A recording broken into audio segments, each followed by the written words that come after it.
To be branded a racist is the worst possible label that you can be stuck with in America in 2021. And I've got bad news for my paler listeners. If you are a white person, you are a racist. So pronounceth the left-wing commentator Mark Lamont Hill to my friend Liz Wheeler. Do you believe that? Do you believe all white people are inherently racist? So I don't know if you're backing me into a corner with that question, but yes, I do. Yes, I do. And Hill is not alone in calling all white people racist. This sort of a smear is accepted as common knowledge in classrooms, in corporations, in just about every other institution in this country.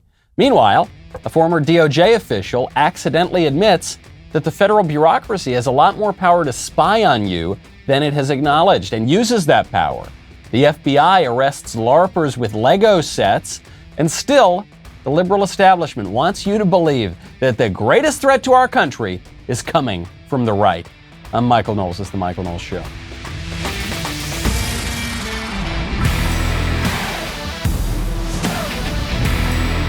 My favorite comment Friday comes from the Spanish Inquisition. The Inquisition states, "Speechless is like the illegitimate child of the New York Times. Their actions have brought it about, and now they refuse to acknowledge it." That is true. The book is in no small part about the New York Times and the sort of way that they manipulate language, and the Times is just a stand-in for all of these other leftist institutions. So no wonder they don't want to put it on the list, but I really appreciate all of you who have sent Speechless to the top spot on the actual bestseller lists. Appreciate that. You know, a lot of people are trying to spy on you to get your data in and out of the government. So if you want to avoid that sort of unpleasantness, I'd recommend StartMail. Free email services like big tech email providers are not really free.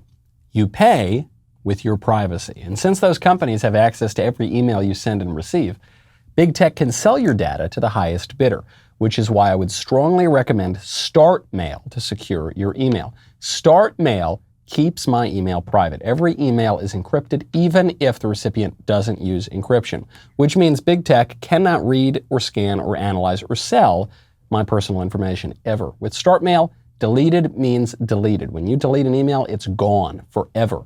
And StartMail uses their own servers, not big tech servers, which means they can't be put out of business. StartMail is also backed by the most stringent privacy laws in the world. You get unlimited anonymous aliases. So when you're giving your email to a company, but you want to protect your identity, StartMail can generate a shareable alias email so people can't sell your information. And they can be deleted any time. I would not recommend that you trust big tech. You should not do that. Start securing your email privacy with StartMail. Sign up today. You get 50% off your first year. Go to startmail.com/Knowles. That is StartMail with a T. START mail.com/Knowles. 50% off your first year. Startmail.com/Knowles. All whites are racist, says not just Mark Lamont Hill, but virtually every major power center in our society is pushing to some degree this kind of a lie. The way they do it, by the way, there is a very clever way that they do it, and it actually does tie in with the Speechless, which is the left has just redefined racism. So a definition of racism that we would all probably accept is if you hate other people on the basis of their race. You just hate blacks, you just hate Italians, you just hate whatever. The left has redefined racism. They have first redefined racism such that black people cannot be racist by their new definition. So they'll say racism is racial hatred combined with power. And they define power as only being held by white people. So they're, by definition, then black people can't be racist. But then they'll go even further. This was one of the innovations of this guy, Ibram Kendi, who is a total huckster. He's a pseudo-academic who has fake degrees in fake disciplines. I guess they're real degrees in fake academic disciplines, who has become very wealthy and very prominent by selling this lie of the difference between racism and anti-racism and not racism. He's just a race hustler. But what he is saying is, if you admit that you're a racist, you're a racist. But if you do not admit that you're a racist, then you're definitely a racist. The very heartbeat of racism is denial. And the sound of that heartbeat that the individual makes is, I'm not racist. That's the sound of that heartbeat. which is denial, which is the very heart of racism. This is an effective rhetorical trick. I don't want to say that it's clever, because I don't think it's that clever. I think in a prior age, when people were less stupid and more educated, better educated, they would have been able to see through this kind of a rhetorical trick. But today we can't really. What Ibram Kendi is doing it's called begging the question. Sometimes people use that phrase, beg the question, as if it means to raise a question. That's not what it means. It's a technical term. It means to assume your own conclusion. And so what Ibram Kendi is doing is he's saying that all white people are racist. That's where he's ending and that's where he's beginning. And the evidence of this, because the counterexample would be, well, what about the white people who say they're not racist? He says, to say that you're not racist is even further proof that you are a racist. Because admission means you're racist and denial also means you're racist. So it's completely unfalsifiable. There's no way to get around it. I mention all these guys, Mark Lamont Hill, Ibram Kendi, and the countless blue check marks and establishmentarians who espouse this kind of vile stuff that all whites are racist. And don't forget, racist is the worst thing you can be called. So what they're really saying is whites are just all terrible, terrible people. Because all those guys are on Twitter. All of them are permitted on Twitter. They are permitted in the mainstream discourse. Which brings me to Twitter's decision last week to ban this right-wing 22-year-old Nick Fuentes. Nick Fuentes was banned. And now, by the way, I should point out, I don't call the guy a conservative, this guy Fuentes. Fuentes himself says, I'm not a conservative. I'm much more radical than that. And he engages more in identitarian type of politics. Doesn't really matter. Twitter bans this guy because a left-wing group pressures him to. And there are currently two opinions about this that are really mainstream. The first opinion is, Nick Fuentes has said terrible things, and as a matter of principle, he should be kicked off of Twitter and all the rest of the platforms. That's the first opinion. The second opinion is, Nick Fuentes has said terrible things, but as a matter of principle, anyone should be able to say whatever they want, and he shouldn't have been kicked off of Twitter or any other platform. I do not agree with either of those views. What worries me about the Nick Fuentes ban has very little to do with him. It has to do with the sort of actions that our establishment, our institutions, and our government is taking. This guy, he is a 22-year-old who has said lots of things that lots and lots of people object to. He has been kicked off of every social media platform, every major social media platform. He has reportedly been banned from every major financial institution, and he's been placed on the no-fly list without being charged with a crime. No one has ever charged this guy with a crime. That is scary. That's a scary situation in America. Not even because I think people ought to be able to say whatever they want, not because I don't object to things that he has said, but because of the rank hypocrisy and double standard. Anything that you can accuse that guy of, this fringe 22-year-old right-winger who has absolutely no power whatsoever, who has been as ostracized in society as you possibly can be, without going to Guantanamo Bay, anything you can accuse him of, you can just as easily accuse the mainstream left of. Nick Fuentes is racist. Okay. He's no more racist than Mark Lamont Hill. He's no more racist than Ibram Kendi, who make these blanket, hideous assertions about white people. He's no more racist than virtually any mainstream liberal. When Nick Fuentes is dangerous, yeah, maybe. He's no more dangerous than the mainstream left, which is abusing its power tremendously. So much so that it can place people on the no-fly list and utterly ostracize them from society without ever charging them with a crime. I'm not in any way defending Fuentes, and I'm not in any way defending this kind of free speech absolutist idea that you ought to be able to say what you want without consequences. I'm actually pointing out as a tactical and practical matter the way that this is such a disingenuous argument. I do not think for 1 second that the libs are enforcing any kind of anti-racist standard, any anti-violence standard. I don't think that's it at all.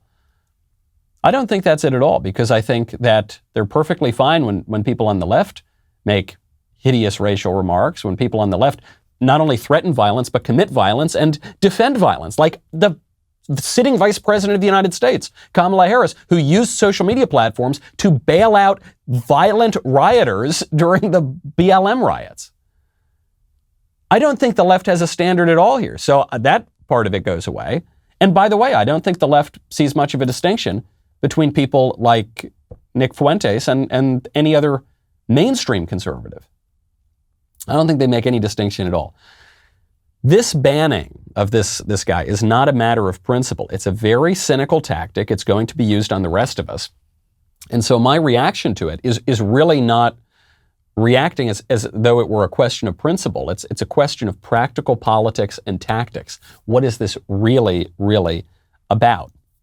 I think if the liberal establishment has shown us anything in the past few years, even the past few weeks, it's that they're not just after fringe figures, people who have been marginalized, who are really out there and radical. They're after mainstream right-wingers, people like Donald Trump, people like Tucker Carlson, very possibly people like you and me. The liberal establishment has gone after Tucker Carlson through the NSA, which is there's no such agency as it used to be called. It's one of the more secretive agencies of the federal government. And Tucker, on his show a couple of weeks ago, came out and he said, I've gotten a tip-off that the NSA is spying on me and they're planning to leak my communications to the press in an effort to take down this show. And then the NSA put out a non-denial denial. They put out a denial that they actually didn't deny any of the things that Tucker, there's very cleverly worded fake denial. And then what happened? Tucker's communications got leaked to the press. And they tried to pull the same Russian collusion nonsense that they pulled on Donald Trump. Also to no ultimate effect, but it held him up for a long time.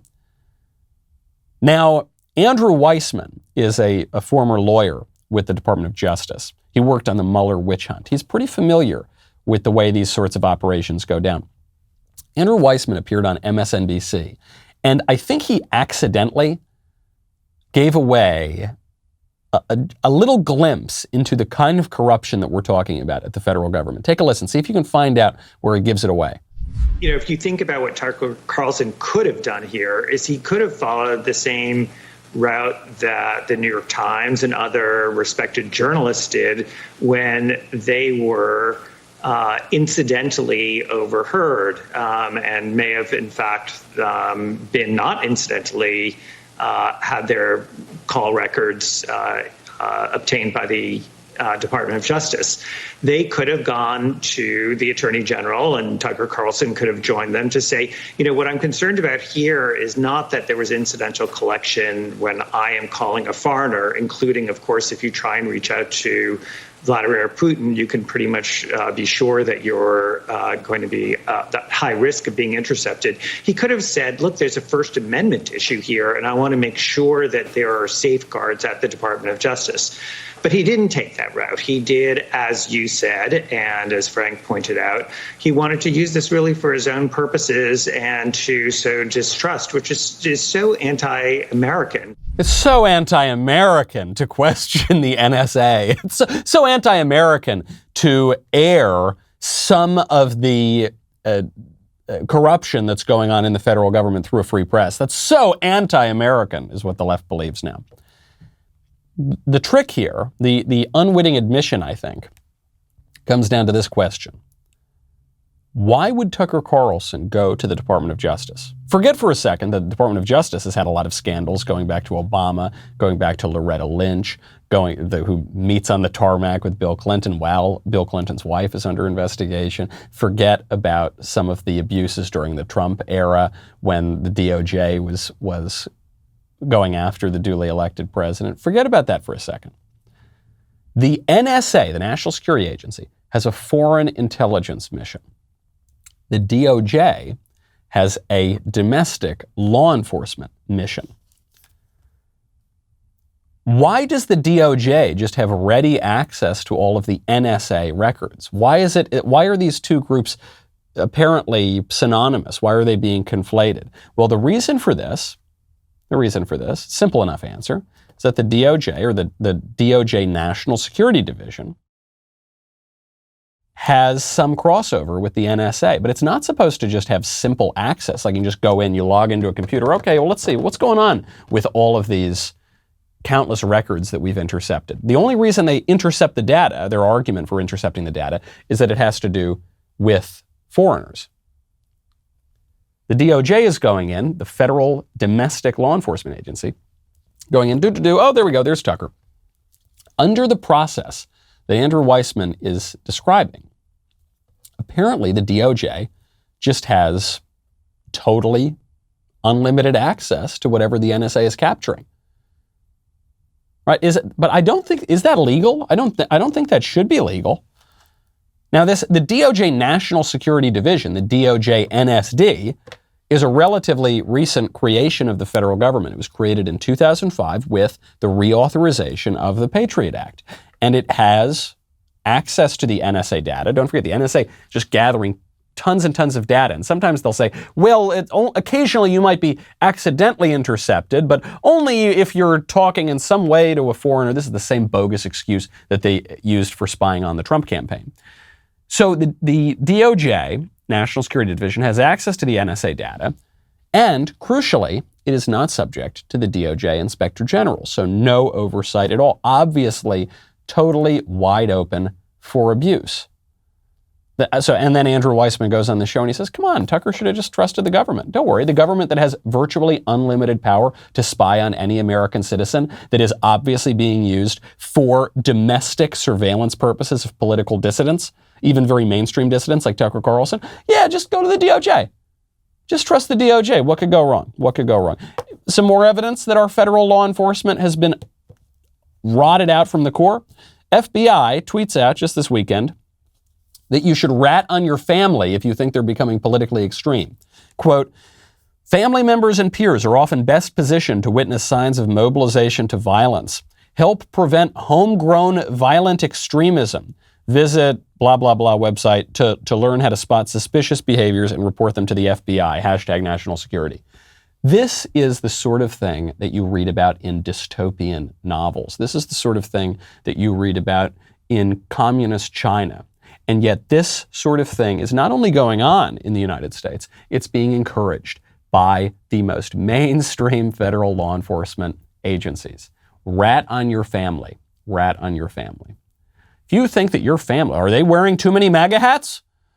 Does your family own any American flags? That could be a sign of extremism. Go, make sure you rat them out to the feds. We talk a lot about the attack on the family from the radical cultural right. From the radical cultural left. You know, the weird sexual revolution stuff. But there are attacks on the family that go on from the government. Even from institutions that were once considered somewhat right-wing, right? I'm talking about the FBI and other groups. They're going in and saying you need to divvy up your family. You need to have a closer relationship with the federal government than you do with your mother and your father and your brother and the rest of your family. And speaking of priorities at the FBI, this is my favorite one. This is just the little cherry on top of the sundae of federal law enforcement corruption. The FBI, they're doing a really bang-up job to stop the violent insurrection, the coup d'etat.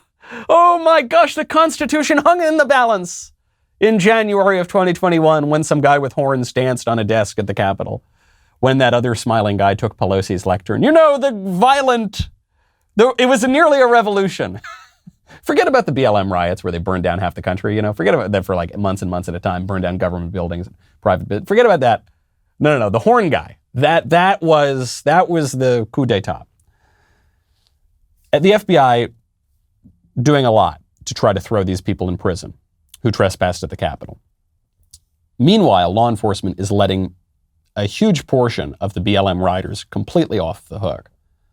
But the guys who entered the Capitol, big problem. So the FBI seized a piece of evidence from a Pennsylvania man who was indicted last month for his role in the insurrection. The piece of evidence was a Lego replica of the Capitol. Big government building, and Lego came out with a Lego version of the Capitol. The Daily Beast reported that Robert Morse, 27 years old, is accused of leading fellow rioters in what prosecutors say was one of the most intense and prolonged clashes with officers on January 6th. Don't forget, by the way, they completely lied to us about officers being killed in the riot. It just didn't happen. Even the New York Times later had to admit that it didn't happen. They're still insinuating it, but they can't state it outright because it's a lie. This is according to the Daily Beast. Prosecutors didn't say whether Morse used his toy to help plan the Capitol insurrection. But obviously they had to take it as evidence. Now, however, turns out that the guy didn't even build the Lego set. So not only did he not use the Lego toy of the Capitol as a way to plan all of this, we're going to enter here through this block and we're going to make a turn at this block. No, he didn't even open it up. It was just in the box. He didn't even build it. This now, quote, in original detention memoranda, the undersigned stated that law enforcement found a fully constructed U.S. Capitol Lego set. That statement appears to be inaccurate. The Lego set was in a box and not fully constructed at the time of the search. This according to the new filing. This is, to me, the worrisome thing. This is why I think even some radical right-winger being kicked off of Twitter is a worrisome move. The most radical, fringy, ostracized, low-influence right-wing is being treated as the terrorist threat to the country. And the things that they are doing are no worse, and often not even close to as bad, as what the mainstream left is doing. I guess the perfect example of this is the difference between the Capitol riot, which we're told is the worst event that ever happened. It's worse than Pearl Harbor. It's worse than 9/11. Versus the BLM riots, which actually killed many, many people and destroyed countless homes and stores and burned down multiple cities for months and months at a time. And that, we're told, is a mostly peaceful protest. Some radical right-wing guy who's been ostracized, who has a very small following relatively, says odious and offensive things on race and sex and whatever. We are told this is the greatest threat. We need to kick him out of the society.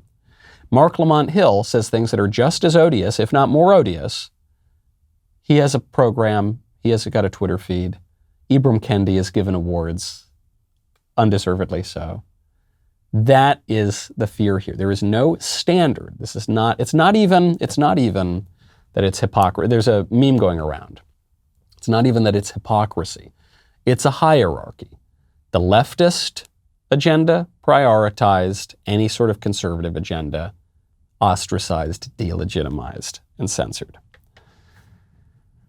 The government is really intruding into your family, which we'll get to in a second. First, though, Ben is going to be talking today about how foreigners love the American flag, apparently much more than Americans do. He's going to be talking about these pro-freedom demonstrations down in Cuba. You can also read about this in his new book, The Authoritarian Moment.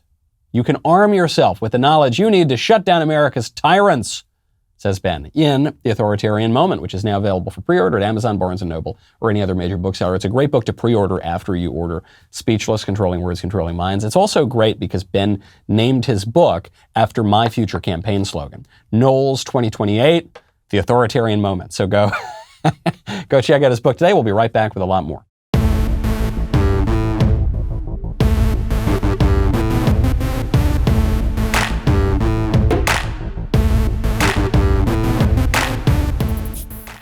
The government is intruding into your family, and it's not just the feds telling little Johnny to rat on his parents in a tweet, though they are doing that as well. They're also using the schools to go in and try to upend traditional family dynamics and the traditional family structure. The Chicago public school system, not considered the premier educational institution in the country, the Chicago public school system is now giving condoms to 10-year-olds. Schools that teach 5th grade and up must now maintain a condom availability program as part of an expanded vision of sexual health education. That means all but a dozen, a dozen schools which enroll only younger grades, of the more than 600 Chicago public school schools will have condoms. According to the top doctor employed by the Chicago public school system, young people have the right to accurate and clear information to make healthy decisions, and they need access to resources to protect their health and the health of others as they make and act on those decisions. So you're seeing another real confusing statement. One, it's unclear why a physician would have any particular expertise on sexual ethics and morality, why he is being considered the expert. That would be a realm traditionally reserved for priests, for ethicists, for moral philosophers, for theologians, and for parents. But now, all those people have been pushed to the fringes of society and had their political power taken away, and all the power is going to the priests, the high priests of secular progressivism, also known as physicians. So this physician says, yes, it's very important for health that 10-year-olds have condoms. Elementary schools will be given 250 condoms. High schools, many of which already have the condoms, will be given 1,000 condoms. So I'm glad that the elementary schools are only going to be given 250 condoms, because they're assuming that 10-year-olds are only having sex, or younger, by the way, are only having sex a quarter of the time that the high school students are. This is really sick stuff.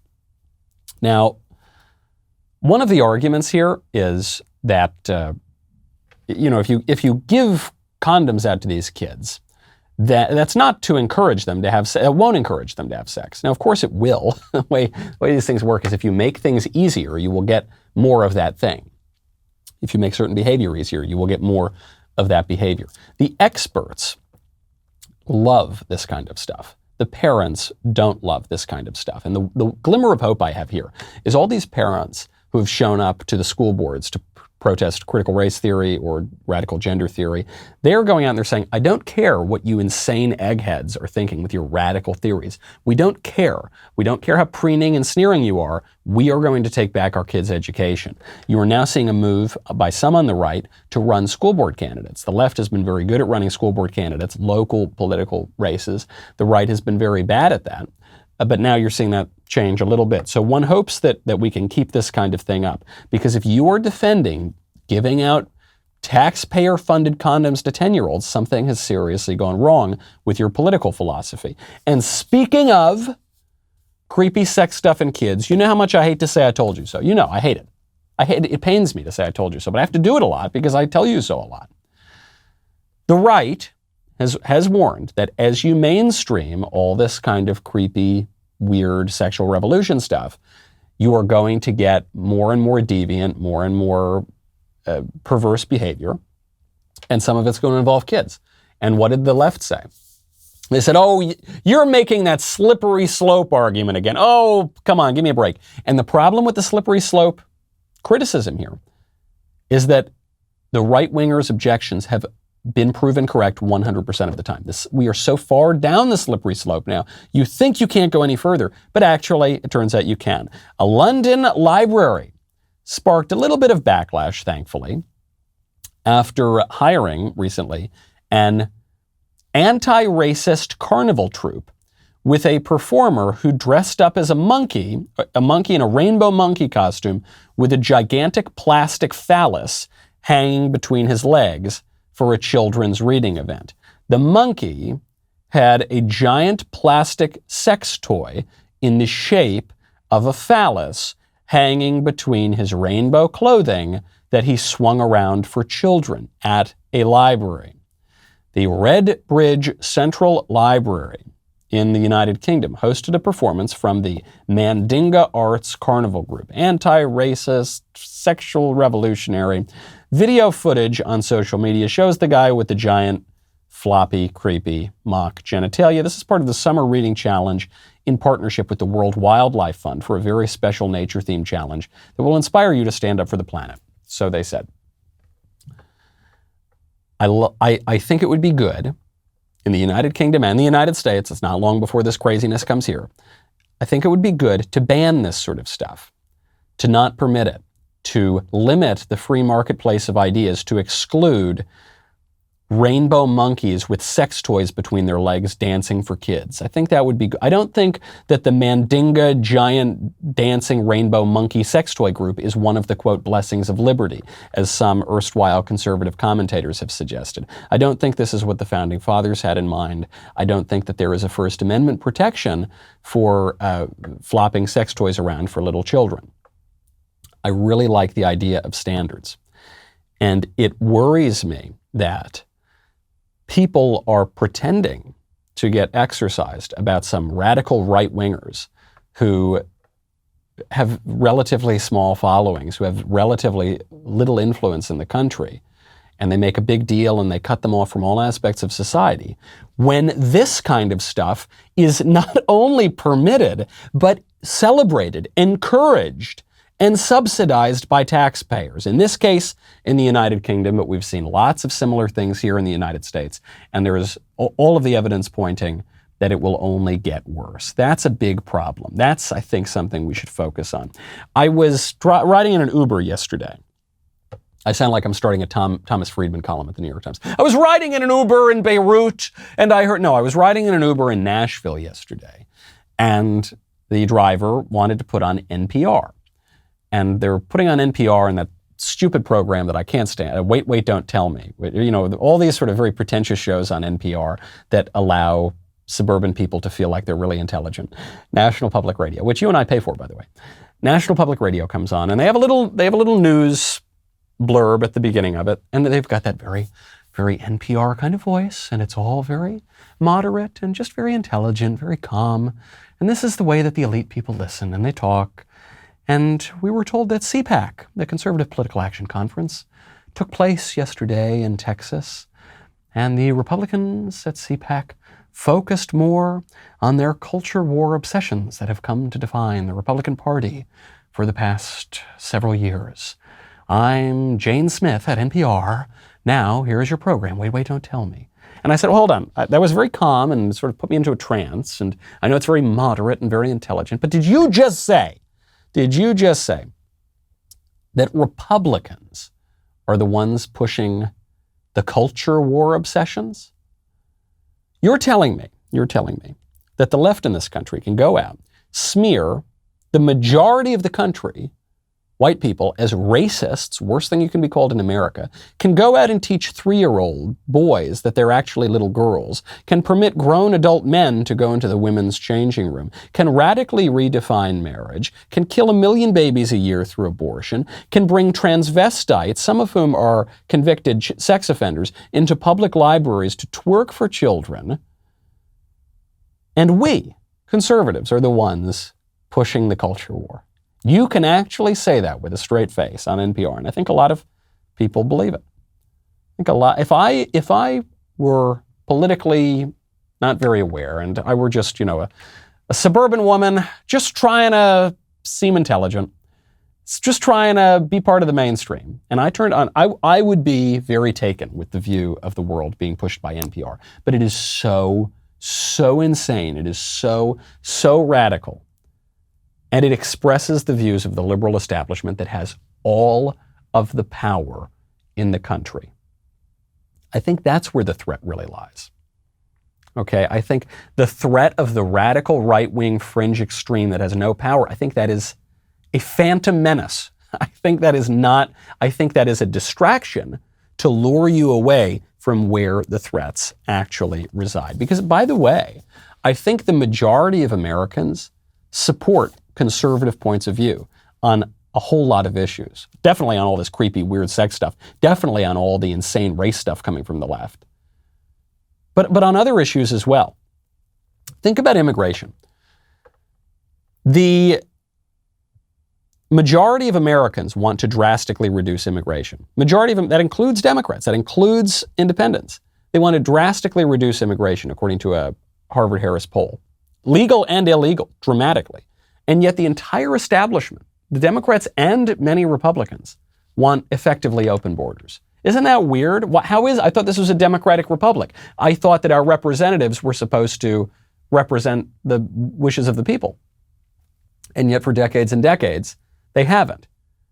Because power in this country does not lie with the people quite as much as you would believe from reading the Constitution. How about voter ID laws? There was a poll that just came out. Now, this was a poll that was commissioned by the Republican National Committee, and it was conducted by Kellyanne Conway. Obviously, those are right-wing organizations, relatively right-wing organizations. But nevertheless, there's no reason to doubt that this poll was conducted with some sort of rigor. Poll finds that 78% of voters surveyed said that in addition to stronger voter ID laws, they also support signature verification, chain of custody controls, bipartisan observers overseeing counting, and cleaning up the voter rolls. According to this poll, 71% said they don't think ballots should be accepted after the election day, and 87%, a full 87%, are against ballot harvesting. And if you don't believe this poll, just keep in mind that many, many, many other polls have backed up these results. So all the stuff that the Democrats did in terms of election laws, using COVID as an excuse, the vast majority of Americans oppose, and yet they get away with it. Why?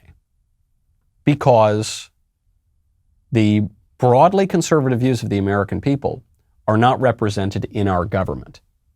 That's why.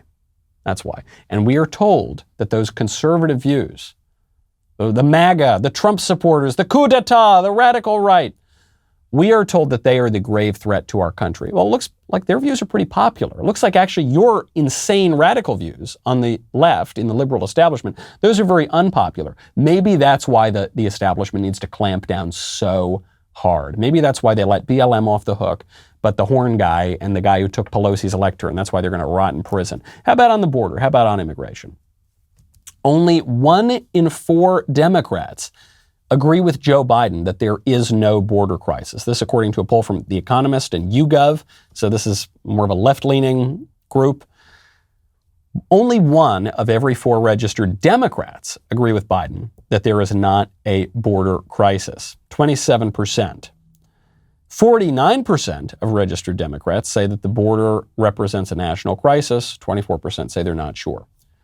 So roughly twice as many people believe that it is a crisis among registered Democrats as believe that it is not a crisis. Forget Republicans for a second. And yet, nothing is going to happen because the Democratic base, the Democratic voters, are useful idiots for the ruling establishment, for the regime. But even their views are not being represented. Speaking of our national borders, there is some real horrifying political radicalism going on in America's hat, our neighbors to the north up in Canada. Churches being burned to the ground across the country. You probably haven't heard very much about that in the mainstream press, certainly not here in the United States. We hear that the church is an oppressor. We hear that the right wing is the big threat, and yet it's radical leftist groups attacking the church in Canada. Several churches in Canada have been burned, some completely destroyed. The reason for this, ostensibly, is because there was the discovery of hundreds of unmarked Indigenous graves in residential schools in Saskatchewan, Manitoba, and British Columbia. So there was this program to Canadianize some of the Indigenous people there, and there were these residential schools, and they found some what are being portrayed in the media as mass graves, unmarked graves. But there's no evidence that this is the hiding of a genocide or anything like that. In fact, in a number of cases, the alleged unmarked graves, they just had the markers wiped away. Everyone knew there were graveyards there. It's just that over time, the markers have disappeared or eroded. And were there abuses at these schools? I suppose so, but there were abuses at all schools around the entire Anglosphere. So it's not as though this native Indigenous people were being singled out for abuse. And is it because people today are just furious about the treatment? No, I don't think it's because they hate the church. Now, some Indigenous people are pushing back against this. Jesse Allen, who's an assistant Pentecostal minister in Canada, is pushing back and saying, hey, pro-Indigenous groups, stop burning down the churches. My name is Jesse Allen. I'm a 60 Scoop survivor and the daughter of a residential school survivor. We're here to ask people to quit burning down churches. We're concerned about the burning and defacing of churches bringing more strife, depression, and anxiety to those already in pain and mourning. Former survivors of Canada's residential schools are triggered by the sight of burning and defaced churches. It also brings up former traumatic feelings of violence and threats to their lives. This is also putting further division between Canada's Indigenous people and the rest of Canadian society. We're asking for people who are setting these fires to stop now. We understand some people believe that they're standing in solidarity with us Indigenous people as we find more graves across Canada. Burning down churches is not in solidarity with us indigenous people. As I said, we do not destroy people's places of worship. Well said. I'm really glad that she said this sort of thing. I was speaking to Lauren Southern, who's a Canadian commentator. Now she lives in Australia. She said in many cases, the people burning down the churches are not indigenous people. They're white leftists who are burning them down on behalf, allegedly, of the indigenous people. You're not going to hear a whole lot about this problem. You rarely heard about the churches being burned down around France and the rest of Europe. The attacks during the BLM summer on very important historic churches in the United States. You don't hear about that. We're told the real threat comes from the theocratic, right-wing authoritarians. Why? How? What are they doing? They're wearing horn hats in the Capitol. They're sending tweets, sometimes legitimately offensive things. I'm not even denying that. And what's going on the left? Burning down churches in Canada, burning down businesses, churches, government buildings in the United States, taking away people's rights, spying on Americans. That, to me, that's the real threat. Call me crazy. That's the real threat. Now, there is some good news. I don't want to leave you just bereft of good news. There is some good news on the standards front. There's a school in Sullivan County that is firing a teacher for his radical leftist views. Or really because he wouldn't present anything other than his radical leftist view. The Sullivan County Board of Education voted 6-1 to fire this teacher, Matthew Hahn, who was a tenured teacher. He was accused of insubordination and repeated unprofessional conduct because he gave multiple assignments focusing on white privilege, but failed to present opposing points of view. In particular, he assigned the writing of truly one of the most overrated writers working today, a man named Ta-Nehisi Coates, who is broadly of this opinion that, whiteness and the evils of white supremacy pervade everything and it's the greatest threat. And whether or not he said all white people are racist in those explicit terms, that would seem to be the implication of his writing. So this guy, Hahn, taught a class called Contemporary Issues. He coached baseball at the school. He received a letter of reprimand after having students read this radical leftist writer, but not reading any alternative viewpoints. He refused to do anything about it, and now he's fired. That's good. I'm glad. I'm so glad. If academic freedom means anything at all, it means the ability of scholars to pursue their own studies. It does not mean that teachers have the right to teach whatever they want. They obviously do not. No one would tolerate a Nazi going in and teaching a sociology class. And yet, we all tolerate communists going in and teaching sociology class, or teaching political science, or teaching history, or teaching everything, teaching math, teaching everything. We do, and we should not tolerate that. We're all told the big threat to the country comes from the Nazis. How many Nazis are there? I think there's like 7 Nazis in the country, and I think 6 of them are feds. I think they're all kind of working for the FBI, spying on one another. I think it's effectively a completely contrived threat. But I do think there are self-described communists in the country. The founders of Black Lives Matter described themselves as trained Marxists and openly supported communist politicians. That seems like a threat to me.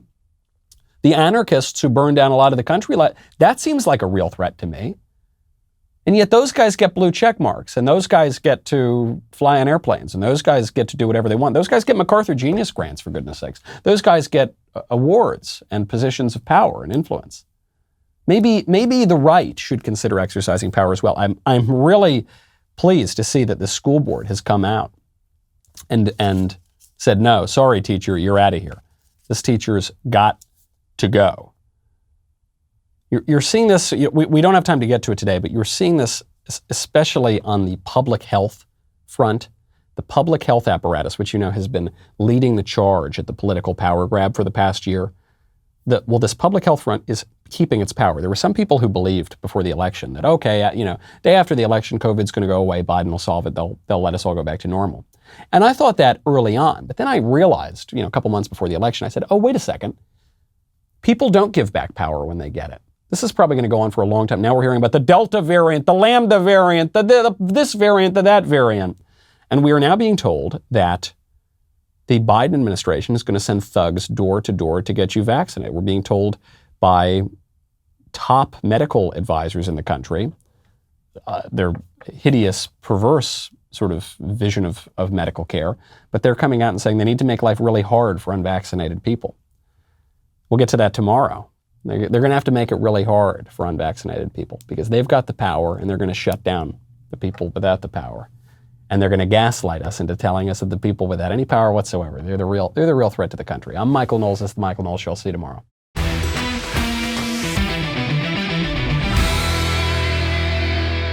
The Michael Knowles Show is produced by Ben Davies. Executive producer, Jeremy Boring. Our technical director is Austin Stevens. Supervising producers, Mathis Glover and Robert Sterling. Production manager, Pavel Vidovsky. Editor and associate producer, Danny D'Amico. Audio mixer, Mike Coromina. Hair and makeup by Nika Geneva. And production coordinator, McKenna Waters. The Michael Knowles Show is a Daily Wire production. Copyright Daily Wire 2021. On the Matt Walsh Show, we talk about the things that matter, real issues that affect you, your family, our country, not just politics, but culture, faith, current events, all the fundamentals. If they matter to you, come check out the show.